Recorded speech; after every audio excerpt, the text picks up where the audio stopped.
క్రీస్తునందున్న ప్రియులకు ప్రేమతో వందనాలు తెలియజేయుచున్నాను. ఏప్రిల్ నెల 26వ తేదీ 2026. ఈరోజు దేవుడు మనకు చేస్తున్న వాగ్దానం ఏమిటనగా కీర్తనల గ్రంథము 31వ కీర్తన 23వ చరణం.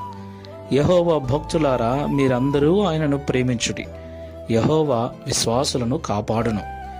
గర్వముగా ప్రవర్తించు వారికి ఆయన గొప్ప ప్రతీకారము చేయును. ఆమేన్. నా ప్రియమైన సహోదరి సహోదరులారా, మనం ఆరాధిస్తున్న దేవుడు లోక రక్షకుడై ఉన్నాడు. సమస్త మానవాళి పాప విమోచన కొరకై రక్తము కార్చి ప్రాణం పెట్టిన ఏకైక దేవుడై ఉన్నాడు. ఇందులో ఎలాంటి సందేహం లేదు. ఆయనే సర్వశక్తిమంతుడు, ఆయనే సర్వాధికారి, ఆయనే సుప్రీం గాడ్. ఆయన పైన ఇంకొక దేవుడు లేడు. ఆయనే అత్యున్నతమైన వాడని, ఆయన అత్యున్నత స్థానంలో నివసించువాడని